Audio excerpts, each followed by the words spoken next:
안녕하세요. 무더위가 본격적으로 시작되는 여름, 잘들 지내고 계시죠? 저는 올해 40이 된 여자이며 사업을 운영하고 있는 대표랍니다.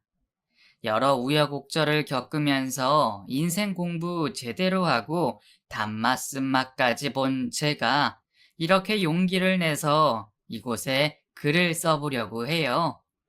자존감 낮게 살아갈 수밖에 없던 그 시절, 저를 그토록 힘들게 했던 시모와 남편에 대해 지금부터 이야기를 시작해 보도록 하겠습니다. 우선 저의 성장 환경에 대해서 말씀을 드려야 할 것 같아요. 홀아버지와 함께 아주 찢어지게 가난한 생활을 했었거든요. 아버지는 너무나 착하고 순수하신 분이었는데 남들은 그런 저희 아버지를 바보라고 생각하시고 나쁜 행동들을 하기도 하셨습니다. 그 중에서 아주 황당했던 일 한 가지는 빚 보증을 서게 하신 일이었는데 그것도 아주 친하게 지내고 잘 따르며 형님이라고 부르던 사람이 그런 짓을 하셨더라고요.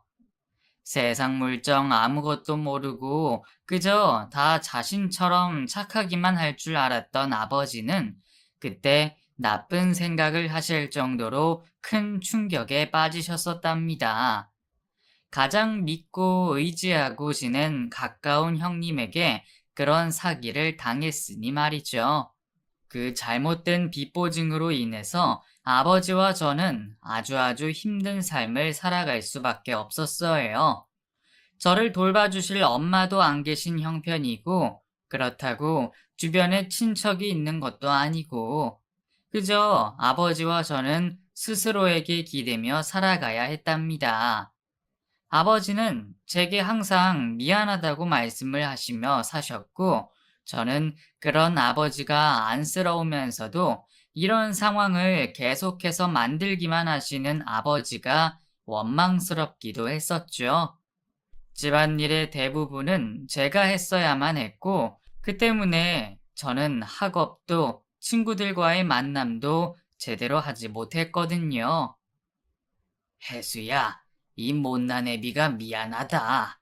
애비 잘못 만나 한창 놀 나이에 집안일이나 하고 아빠 밥이나 차려주고.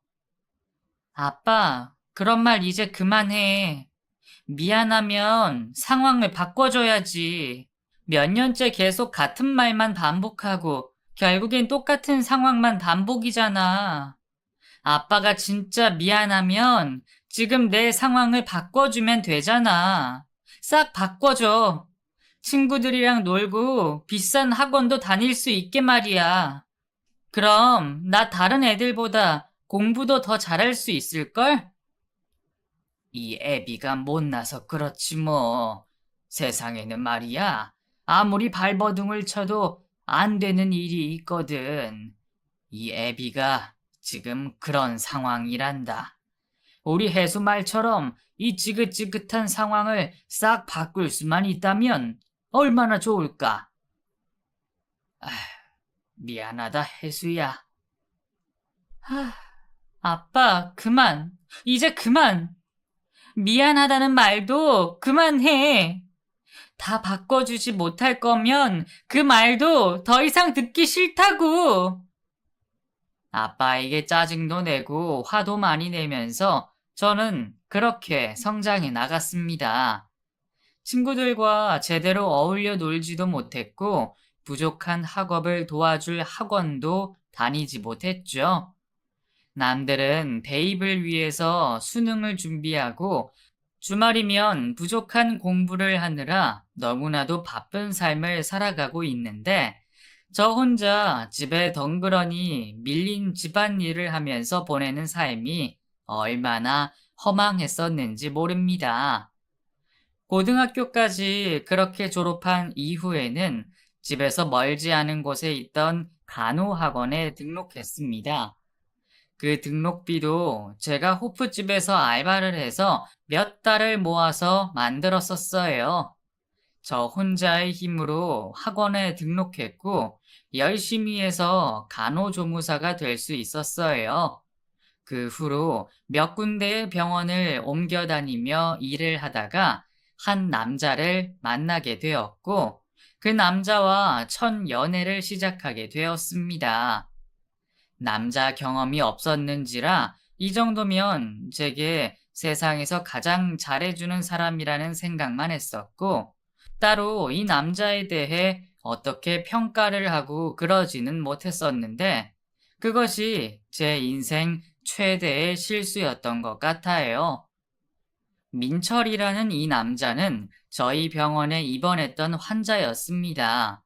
교통사고가 나서 다리가 살짝 부러져서 온 환자였는데 맨날 아프다, 힘들다, 징징대며 엄살기가 많은 스타일이었죠. 너무 아파요. 간호사님, 좀 살살 해주세요. 네? 이거 아플 거 하나도 없는데요, 환자님. 너무 엄살이 심하신 거 아닙니까? 엄살이라뇨. 저는 정말 아파 죽겠어요. 답답하기도 하고, 아프기도 하고. 진짜, 삶을 사는 재미가 하나도 없네요. 에이, 왜 그러세요? 이제 곧 퇴원하실 텐데, 퇴원하고 나면 재미있게 사시면 되시죠? 나이도 젊으신 분이 왜 그런 말을 하세요? 그럼, 퇴원하고 저랑 밥 한번 먹어주세요.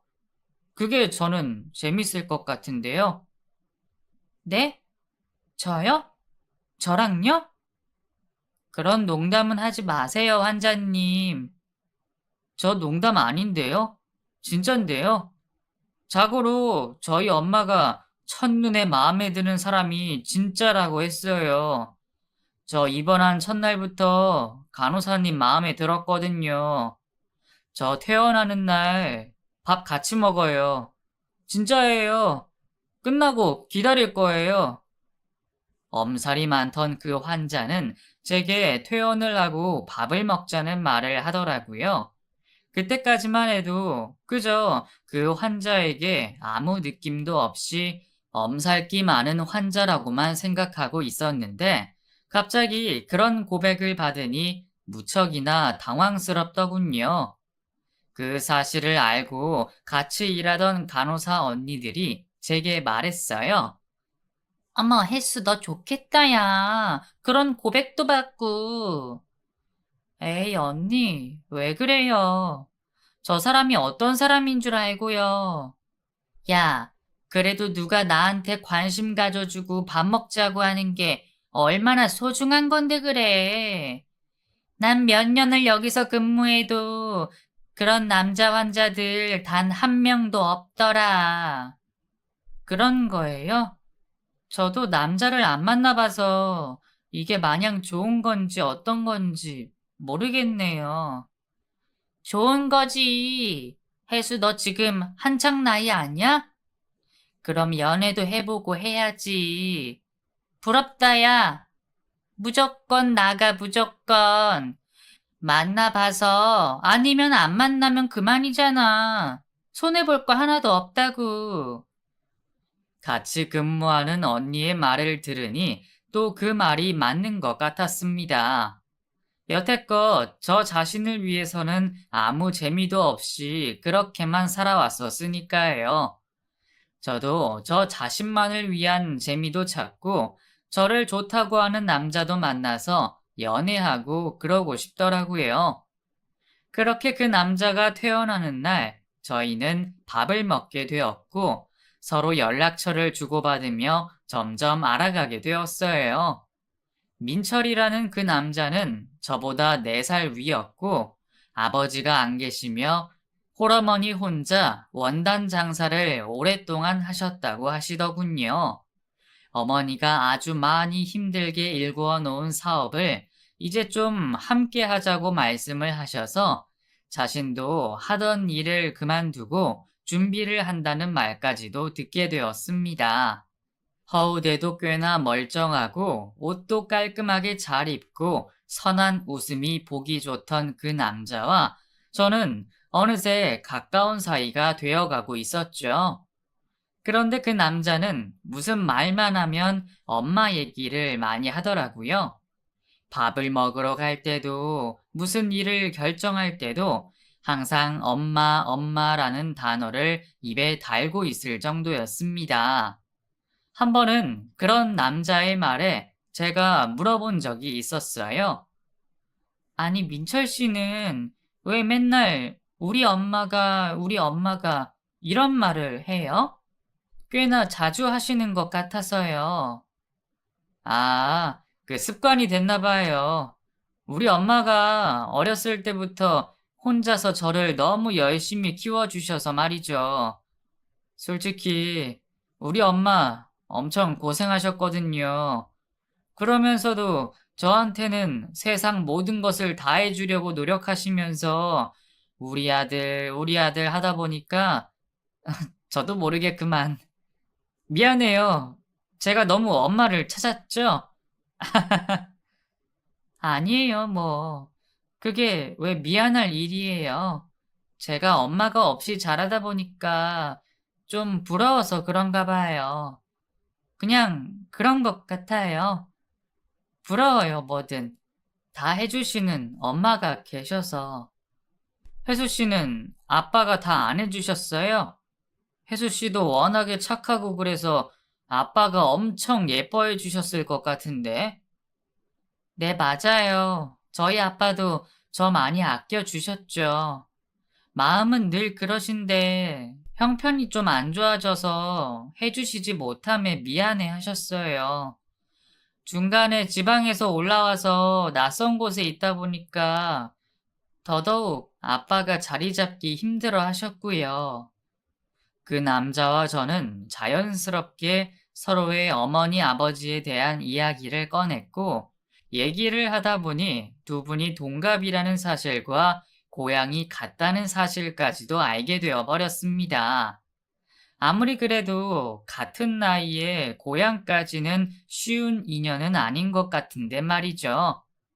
서로가 너무 신기해하고 있다가 제가 슬쩍 집에 가서 아버지께 말을 했어요.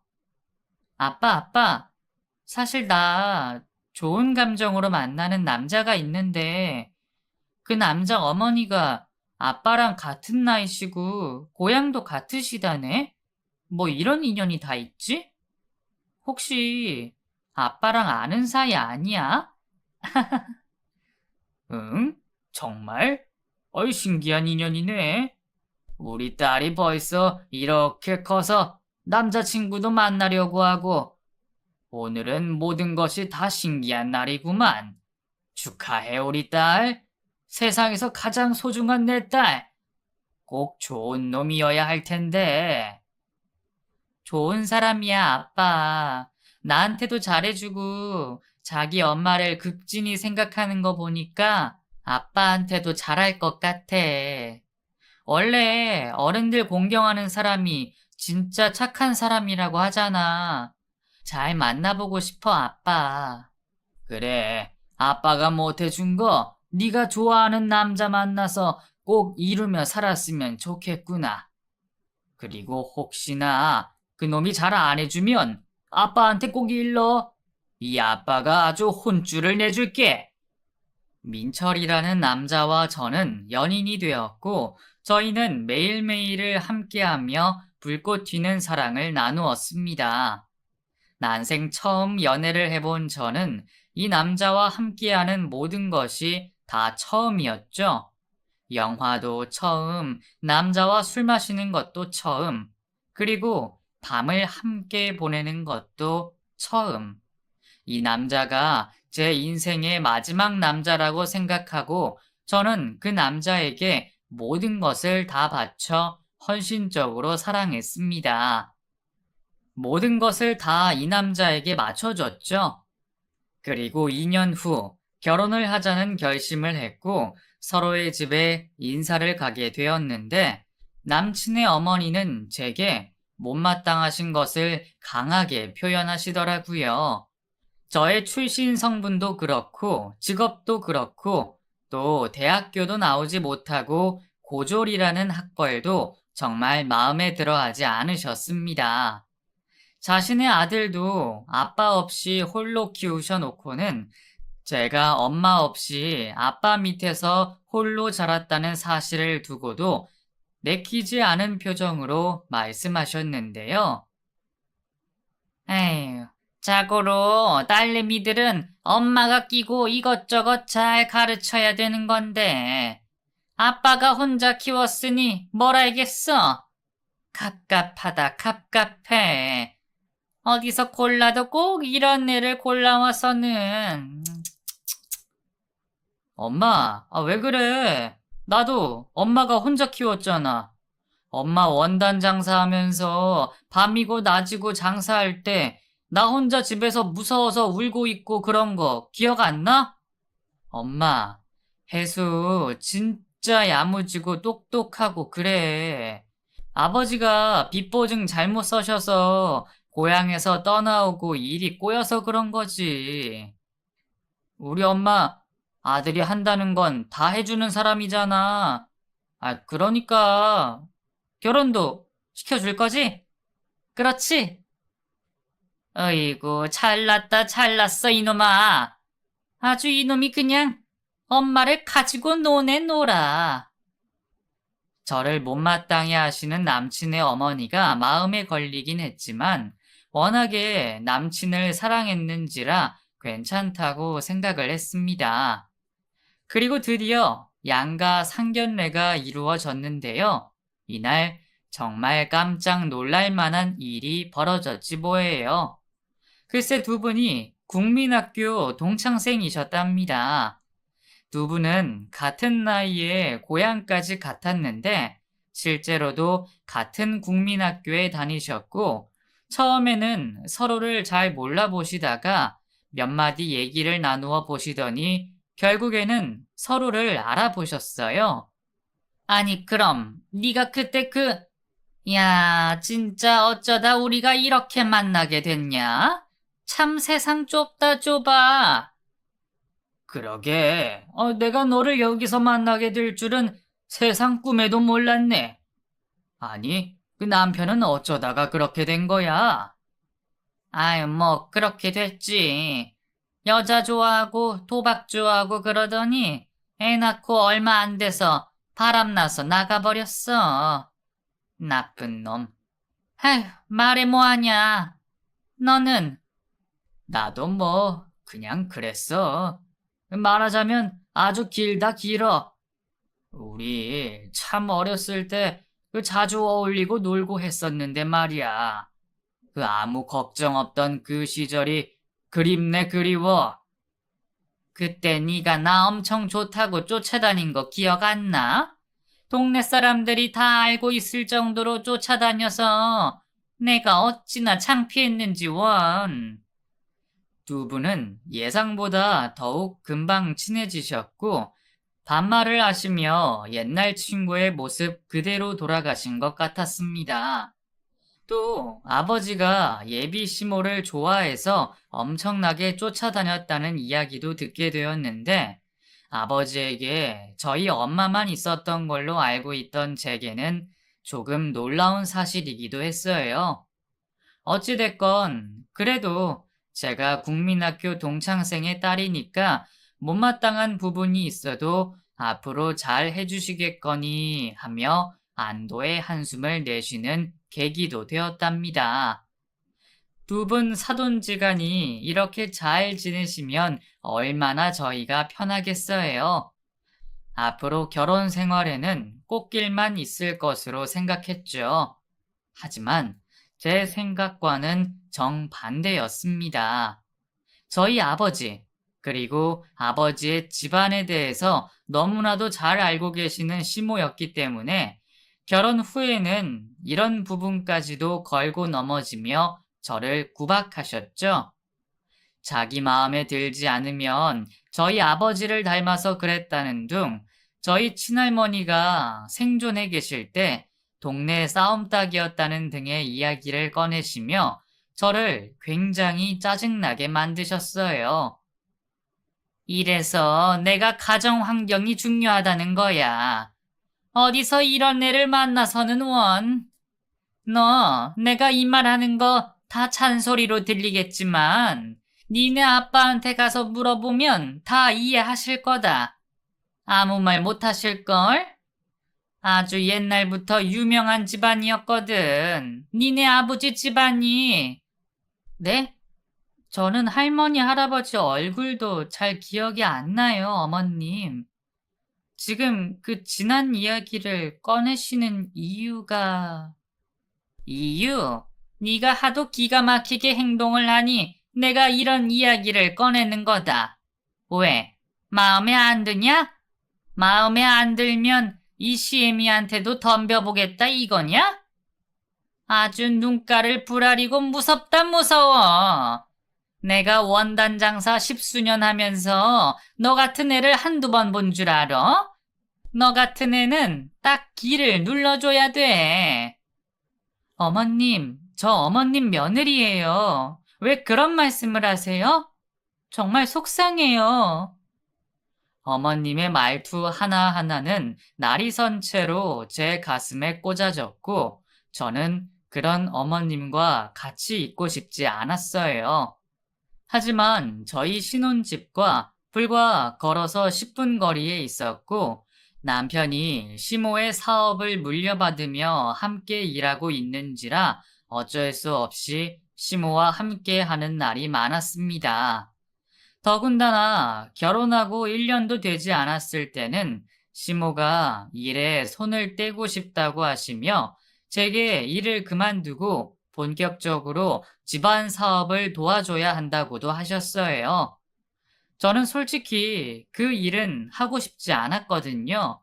안 그래도 힘든 어머님과의 관계를 일까지 같이 하면서 부딪히고 싶지도 않을 뿐더러 간호사의 일이 제게는 너무나 소중했고 자부심도 느끼고 있던 상태였거든요.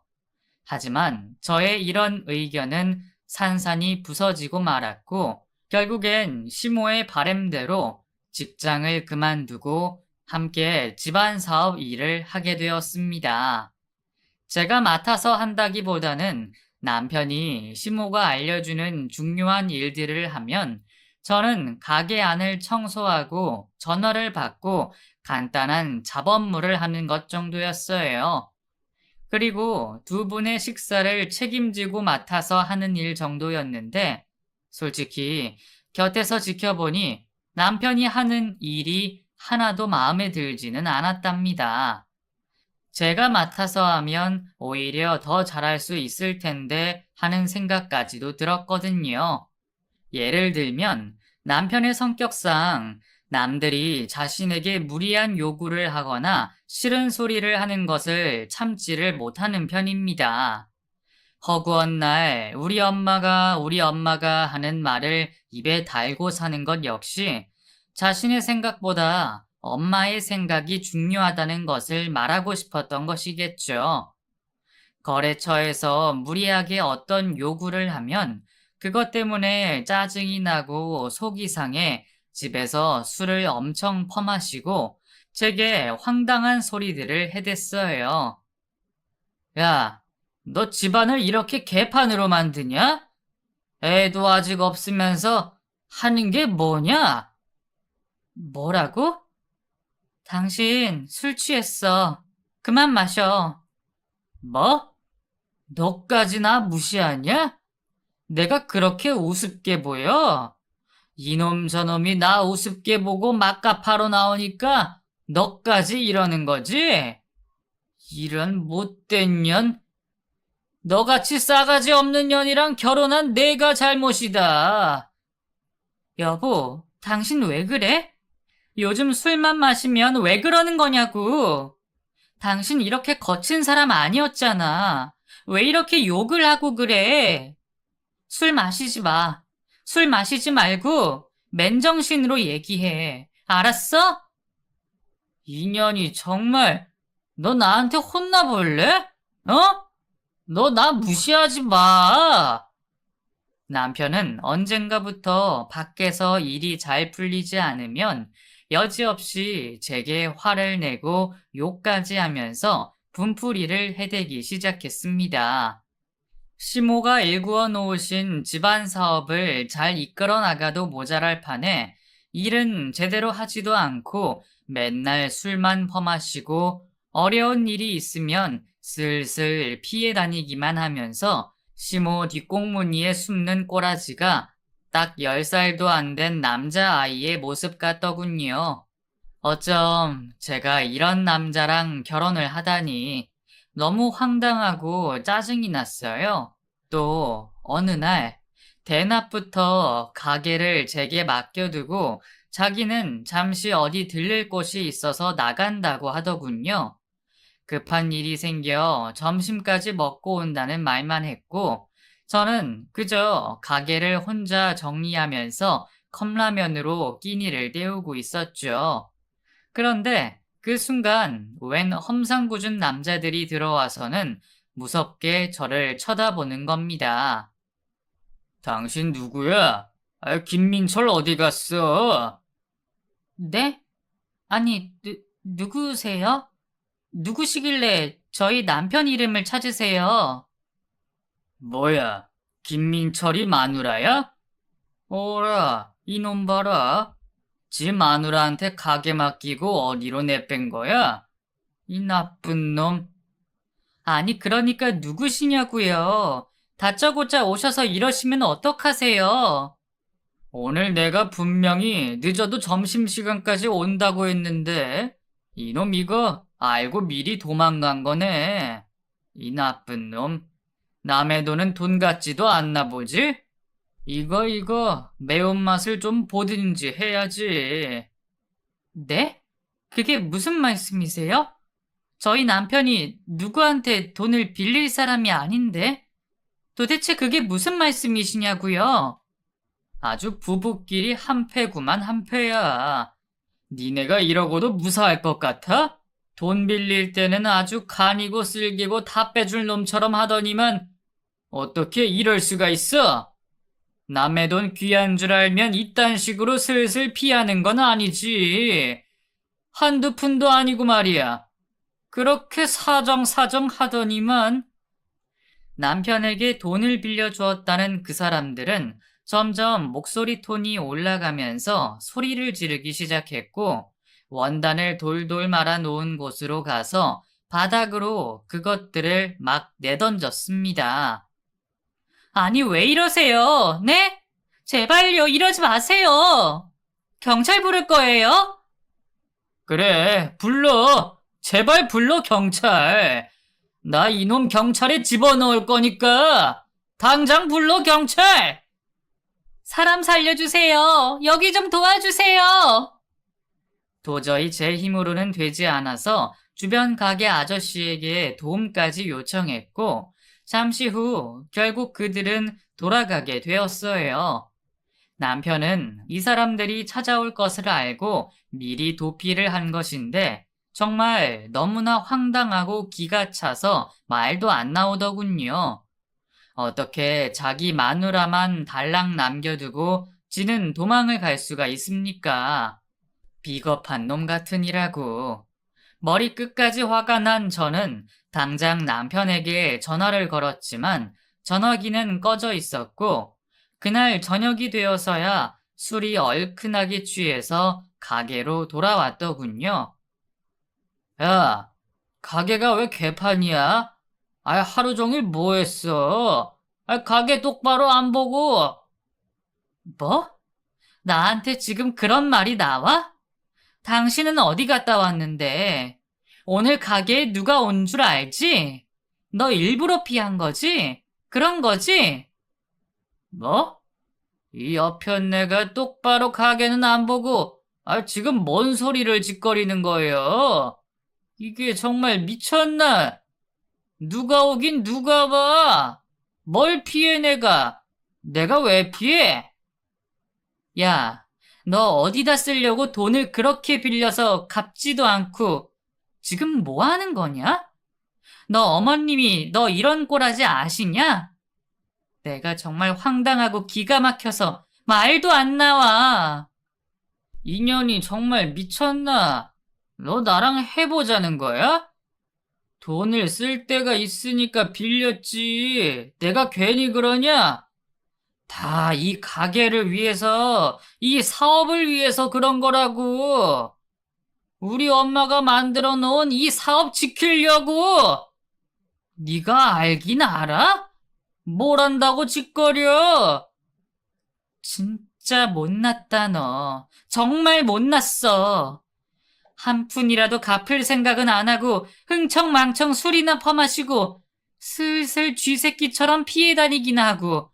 그럼 해결이 되냐? 내가 너 같은 인간이랑 결혼까지 하고 미쳤지 미쳤어.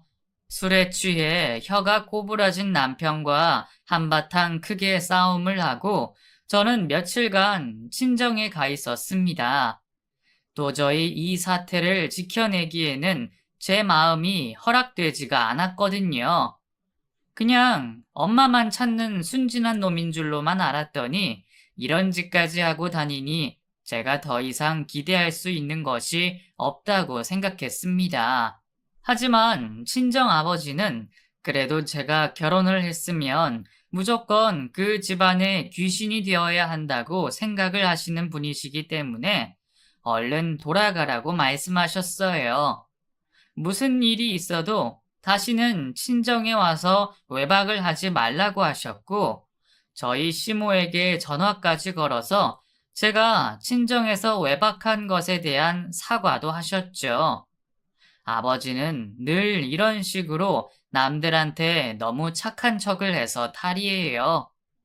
제가 성격이 이상한 사람도 아니고 그만한 이유가 있어서 그런 건데 그런 것도 이해해주지 않으시고 그저 다른 사람들한테 미안하다, 죄송하다라는 말씀을 입에 달고 사셨답니다.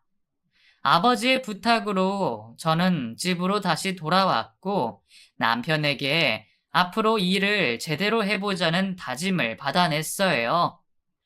맨정신일 때에는 그나마 난폭한 편이 덜했고 자신이 잘못한 것도 알고 있기 때문에 그런 다짐을 받아내는 것이 그렇게 어려운 일은 아니었답니다. 여보, 정말 약속해. 어머님이 어렵게 읽어놓으신 집안 사업인데 이거 당신한테 물려주고 얼마 안 돼서 말아먹으면 안 되잖아. 당신 진 빚 내가 어머님한테 비밀로 할 테니까 지금부터 조금씩 갚아 나가자. 응? 내가 도와줄게. 생활비도 아껴 쓰고 가게 돌아가는 것도 내가 최대한 아껴 볼 테니까 그렇게 하자고. 어머님이 이제는 편히 쉬시게 우리가 노력해 보자. 여보, 고마워. 나 약속할게. 우리 엄마가 힘들게 해놓은 일인데, 나도 내 마음대로 안 돼서 너무 답답하고 속상해 미칠 것 같아. 당장에 여기저기서 무리한 요구도 하고 그러면 안 들어줄 수도 없고. 그러니까 당신이 너무 다 들어줘서 그런 거야. 그럴 필요 없다니까? 해줄 수 있는 것만 해주고 안 되는 건 안 된다고 정확하게 말해. 그게 사업의 기본이잖아. 당신 힘으로 안 되는 것까지 하려다 보니까 악순환이 이어지는 거라고. 알았어. 진짜 알았어. 우리 엄마를 봐서라도 내가 진짜 열심히 할게. 남편과 약속을 하고 한두 달쯤은 정말 가게 일을 열심히 하는 것처럼 보이더군요. 하지만 남편은 뭐가 정확하고 계획적이지 못한 사람이다 보니 약속도 잘 잊어버리고 물건의 납품 날짜나 검수 과정 같은 것에서 에러가 상당히 많이 났어요. 제가 뭘 도와주고 싶어도 공장에서만 이루어지는 일이다 보니 가게에 나가 있는 저는 알 수가 없는 노릇이었죠. 제가 가서 해본다고 해도 남편이 절대로 오지 말라며 자신이 다 알아서 한다고 했고 또 시모 역시 제가 고졸 출신에 공부도 잘 못해서 그런 중요한 일은 맡기면 안 된다고 했다고 저를 공장에 출입하지 못하게 했었습니다. 그렇게 한 1년쯤은 잘 버티는 것 같더니만 점점 가세가 기울어져 갔고 결국에는 공장의 기계가 돌아가지 않는 상황이 벌어졌어요. 당연히 인건비가 제 날짜에 따박따박 나가야 직원들이 일을 할 텐데 공장에서 일하는 직원의 급여가 밀린 상태였고 전기세도 몇 달째 제대로 내지 못한 상황까지 이르게 되었답니다. 시모는 아무것도 모르고 가끔씩 남편에게 전화를 걸어 이제는 자기가 모든 손을 놓고 있으니 너무 편하다는 말씀을 하셨던 상황이었어요. 일이 잘 되냐고 물어도 남편은 그저 모든 것이 다 잘 돌아가고 있다고 얘기를 했었으니 시모는 그저 그냥 다 그런 줄로만 생각하셨던 모양입니다. 형편이 이 판국에 이르다 보니 제가 있던 가게 월세도 몇 달이 밀려 보증금을 까먹게 생겼고 결국 은행에서 대출을 갚지 못해 공장이 경매로 넘어가는 일까지 벌어지게 되었죠. 더 이상 숨길 수가 없어 저와 남편이 시모를 찾아가서 말씀드렸어요. 저기 엄마, 사실은 있잖아. 가게가 좀 어려워. 어? 얼마 전까지만 해도 괜찮다고 했잖아. 왜? 직원이 또 속썩여? 남들하고 일하면 아주 피곤해. 이놈 저놈 이상한 놈들 많아서. 다 우리 아들 같은 사람들만 있으면 얼마나 좋아. 아니, 엄마, 그게 아니라, 사실은 말이야. 아, 남편은 차마 말도 하지 못하고 한숨만 쉬고 있었고 참다 못한 제가 이어서 말씀드렸어요. 어머님, 사실은요, 공장도 다 경매에 넘어가 버렸고 가게도 빼줘야 하는 상황이에요, 지금. 대출도 못 갚아서 난리도 아니고 이 사람이 다른 사람들한테 또 다른 돈까지 빌려서 여기저기 메꾸다가 빵꾸가 나고 아주 난리도 아니에요. 뭐? 너 지금 뭐라고 했냐? 이게 다 사실이야? 응? 아들, 이게 다 무슨 말이야? 시모는 얼굴이 하얗게 질려 남편에게 물었고 남편은 그 자리에서 아무 대답도 하지 못했습니다. 그러자 잠시 후 시모는 저를 무섭게 쏘아보시면서 말씀하셨죠. 이년아, 너 때문이지? 네가 돈 빼돌렸지? 내가 니네 친정아빠를 잘 아는데 둘이 홀라당 우리 집안 돈 빼돌린 거지? 네? 어머님, 그게 무슨 소리예요? 너 같은 년이 우리 집안 시집와서 내조도 제대로 못하고 돈을 빼돌리니 집안 사업이 잘 될 리가 있어? 말아먹는 거 한순간이지. 우리 아들이 얼마나 순진하고 착한 앤데 너 같은 년 때문이야. 어머님, 왜 이러세요? 제가 뭘 어쨌다고요? 빼돌리긴 뭘 빼돌려요? 허리띠 졸라매고 진짜 안간힘을 쓰면서 대출금 갚고 있었는데. 이런 못된 년.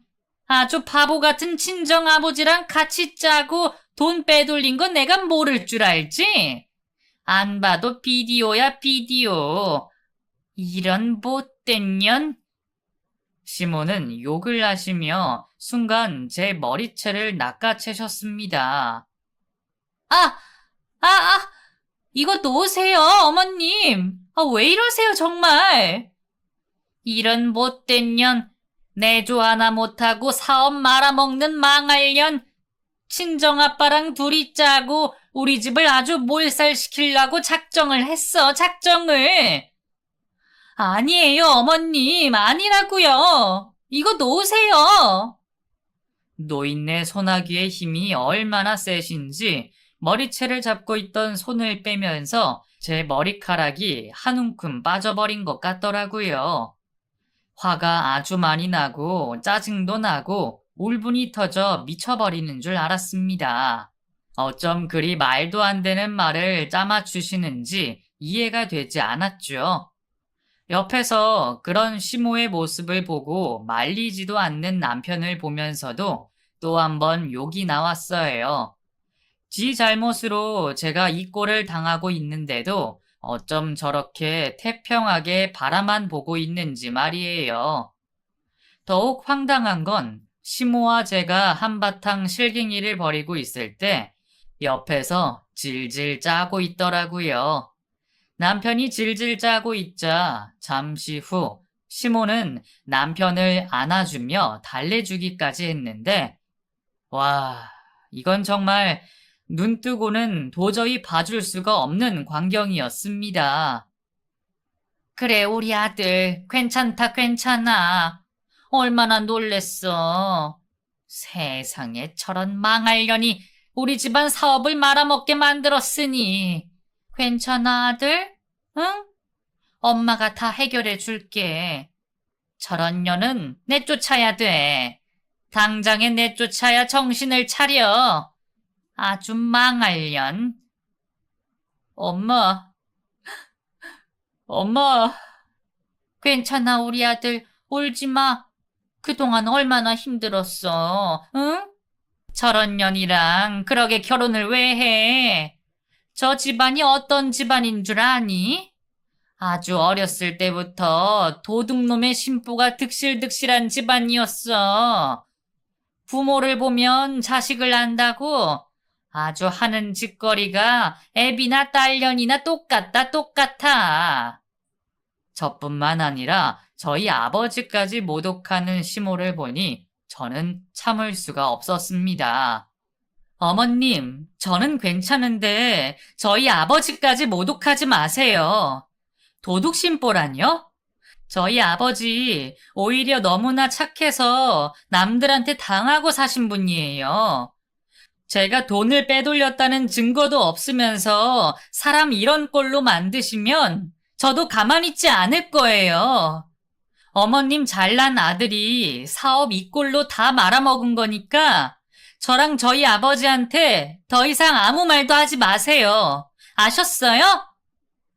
아이고, 이년이 이제는 시애미한테 들이받겠다 이거냐? 이런 못된 년. 당장 나가라. 이 집에서 당장에 나가. 당장 우리 아들 곁에서 물러나. 이런 못된 가정교육 안 된 년은 어디서든 티가 나게 되어 있다니까. 아주 그냥. 남편은 시모의 품에 딱 안겨 저를 함께 노려보고 있더군요. 그때의 남편의 표정은 너무 황당하고 어처구니가 없어서 한 대 때려주고 싶을 정도였습니다. 야, 아니라고 말해. 김민철, 아니라고 말하라고. 내가 결혼해서 여태까지 단 한 번도 몰래 우리 친정에 돈 보내준 거 없거든. 나도 단 한순간도 논 적도 없고 생활비 벌어서 썼고. 네가 제대로 일 안 하고 흥청망청 써서 사업 말아먹은 거라고 당장 말해. 당장! 저는 이때 느꼈습니다. 제가 아무리 아니라고 말을 해봤자 저는 이 집에서 혼자였다는 것을요. 제가 말하는 것을 믿는 사람은 아무도 없었고 피는 물보다 진했습니다. 저와 남편의 관계는 시모와 남편의 관계에 한참이나 못 미치는 관계였고 시모는 결국 저를 반강제로 길거리로 내쫓아 버리더군요. 원단 장사를 하시며 힘이 얼마나 세진 건지 저를 밖으로 밀어내시는데 제가 웬만큼 힘을 써서는 당할 재간이 없을 정도였습니다. 벼랑간에 집 밖으로 내쫓아져 버린 저는 너무 황망한 마음에 현관문을 세게 두들기며 소리를 질러 보았지만 안에서 남편과 시모는 전혀 미동도 없이 제게 문도 열어주지 않았어요. 야, 김민철, 문 안 열어? 빨리 문 좀 열어! 어머님!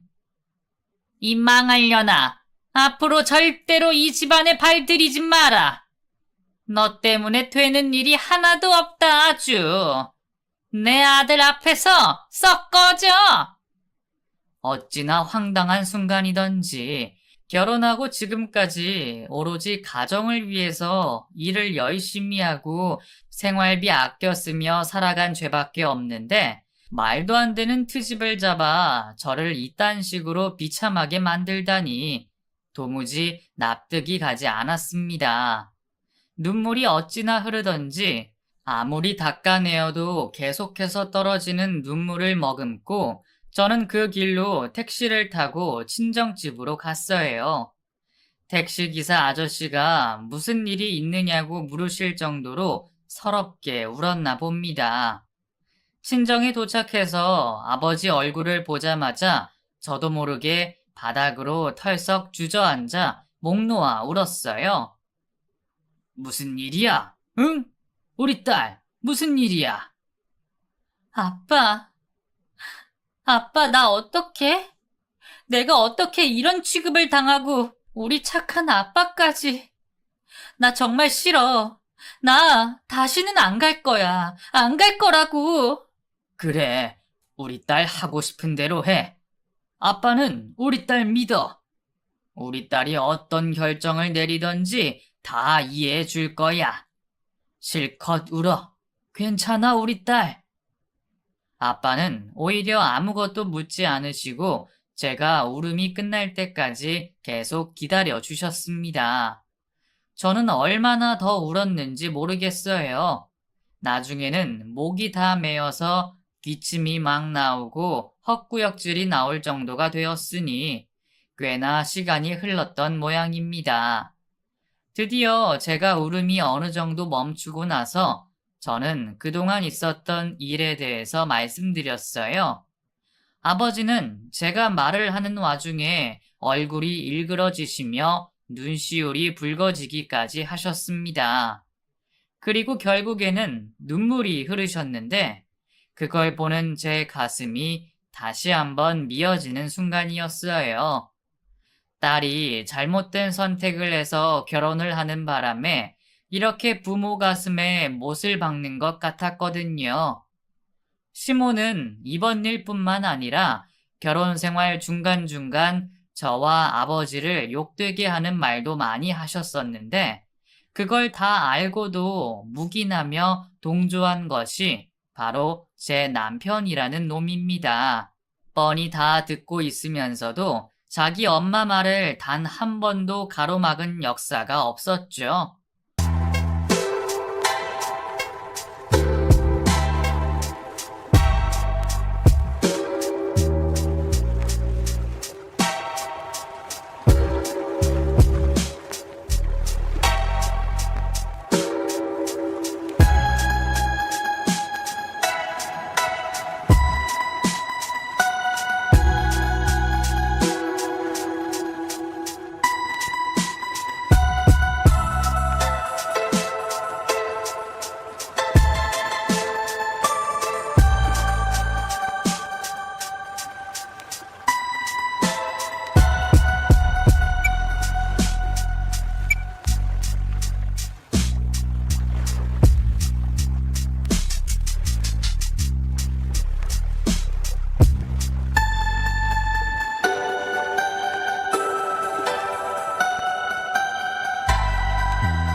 저는 그 후로 단 한순간도 그 남자와 연관되어 있다는 것이 몸서리치게 싫어졌어요. 그래서 제가 먼저 이혼을 하자는 말을 꺼냈고 저희는 아주 빠른 시간 안에 이혼을 하게 되었습니다. 아이도 없었고 가진 재산도 거의 없이 빚만 남아있던 상태라 오히려 이혼의 절차가 아주 간편하더군요. 저는 오히려 이혼으로 인해서 남편의 빚에서부터 자유로워졌기 때문에 너무 홀가분했어요. 이혼 후 저는 다시 간호사의 일을 시작하려고 했었는데 남편의 가게를 봐줄 때 옆 가게에 친하게 지내시던 어르신의 전화를 받게 되었죠. 자신을 대신해 이 가게를 맡아줄 사람을 구하는데 제가 그때 너무 꼼꼼하고 야무지고 인성이 좋았다고 하시면서 생각이 있냐 물으시더라고요. 아버지 역시 아직 젊고 아이도 없으니 도전해보고 싶은 일이 있으면 꼭 해보라는 용기를 주셔서 저는 다시 그 원단 가게로 나가게 되었습니다. 이미 그때 시댁에서 하던 사업은 망해서 가게도 뺀 상황인지라 마주칠 일은 없었지만 나중에 제가 다시 그 일을 한다는 소문을 남편과 시모가 들었나 보더군요. 그러던지 말던지 저는 저만의 길을 갔습니다. 가게 어르신의 30년이 넘은 노하우가 담긴 일을 전수해 주셨고, 저는 그 노하우를 발판 삼아 아주 열심히 일을 배워나가기 시작했어요.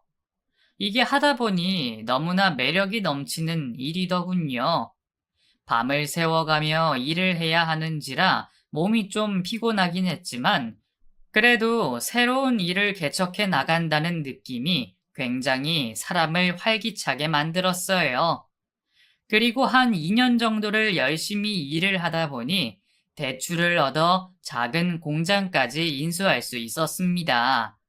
그건 역시 좋은 사람들의 소개로 아주 저렴하게 나온 매물로 얻을 수 있었어요. 제가 열심히 일을 하니까 주변에서 도와주시는 분들도 정말 많더라고요.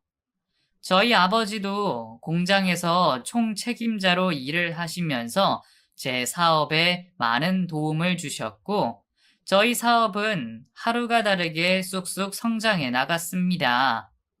남편이고 시모고 지난날 저를 힘들게 했던 것들은 모두 다 잊어버리기 딱 좋을 만큼 눈코 뜰 새 없이 바쁘게 지냈던 것 같네요. 그리고 그때쯤 아주 큰 거래처에서의 거래를 따내기도 했고, 가게를 좀 더 큰 곳으로 이전해서 자축 기념으로 파티를 하게 되었습니다. 그때 직원이 자기가 알아본 괜찮은 가게가 있는데 그곳 테라스에 현수막까지 걸어두고 자축 행사를 준비했다고 하더라고요. 저는 그 장소가 어디인지도 모르고 무작정 직원을 따라갔는데 점점 낯이 익은 길로 가고 있었습니다. 잠시 후 도착한 곳은 다름 아닌 전 시모의 집 근처 가게였는데 창문으로 보기만 해도 딱 보일 정도로 가까운 곳에 위치한 곳이었어요. 작년에 새로 생긴 가게라고 하니 저는 한 번도 와보지 않았었는데 음식도 맛있고 특히 야외에 넓은 테라스 공간이 있어서 그곳에서 소규모의 모임도 이루어지고 있더라고요. 좀 꺼림칙하기는 했어도 저는 별 신경 쓰지 않았습니다. 저를 무참히 짓밟은 사람이 있는 곳이지만 이제는 그런 말을 한다고 해도 제가 눈 하나 깜빡하지 않을 사람이거든요. 대표님, 여기 어때요? 진짜 좋죠?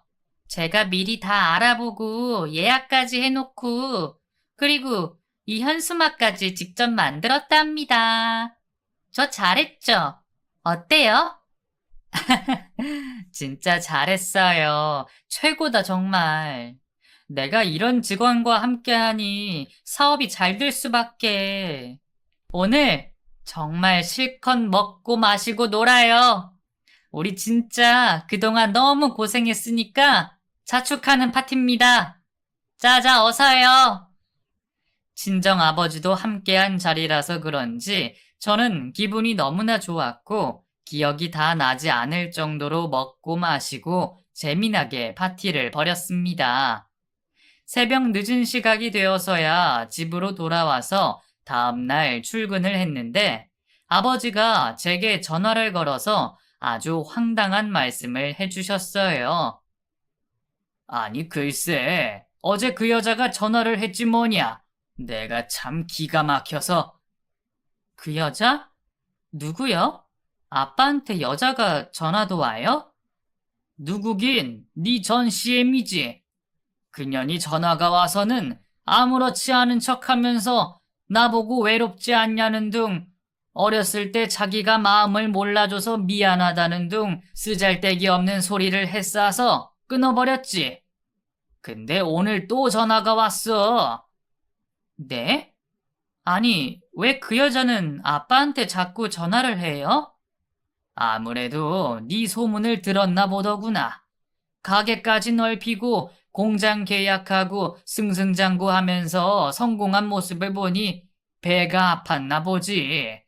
지 아들은 홀라당 다 말아먹은 사업이니 그래서 나를 어떻게 살살 꼬드겨서 다시 제 길을 노리는 모양이던데 내가 아주 기가 막혀서 말도 안 나오더라. 뭐라고요? 아니 뭐 그런 여자가 다 있어요? 언제는 저 때문에 말아먹었다고 내쫓아놓고 그런 쓰레기 같은 여자 전화도 받지 마세요. 아버지 아셨죠? 그래야지. 내가 아무리 바보 천치로 불리우고 사람 좋다고 해도 내 딸 가슴에 못 박은 쓰레기년한테는 어떻게 하는지 잘 알아. 그러니까 너는 아무 걱정 말고 지금처럼 멋지게 살아라. 알겠지? 아빠가 될 수 있는 대로 많이 도와줄게. 전 시모의 황당한 행동에 순간 헛웃음까지 절로 나왔습니다. 어쩜 사람이 저 정도까지 더럽게 행동을 할 수 있을까요? 그리고 정말 웃기지 않나요? 갑자기 몇십 년 만에 저희 아버지에게 마음을 몰라줘서 미안하다고 하면서 외롭지 않느냐고 물었다니. 와, 사람이 정말 얼마나 약한지를 보여주는 모습인 것 같아요. 착하고 순진한 저희 아버지 꼬셔서 어떻게 제 사업을 좀 말아먹게 하려고 하는 건지 아니면 뭔가 정보를 빼내서 자기들도 다시 해보려는 건지 뭔지 저는 이제 관심도 없습니다. 그냥 제발 저와 아버지의 인생에서 꺼져줬으면 좋겠어요. 그 사람들의 관심이 아니더라도 저는 충분히 남자친구의 관심과 사랑을 듬뿍 받으며 잘 살고 있거든요. 제 사연 정말 황당하고 기가 막히죠? 진짜 어디 가서 쪽팔려서 말도 못하던 얘기를 이곳에 속 시원히 털어놓게 되니 기분이 너무 홀가분해진 것 같아요. 여러분도 어디 가서 말 못할 사연이 있으시면 이곳에 털어놓아 보시길 강력하게 추천드립니다. 그럼 제 이야기는 여기서 마칠게요.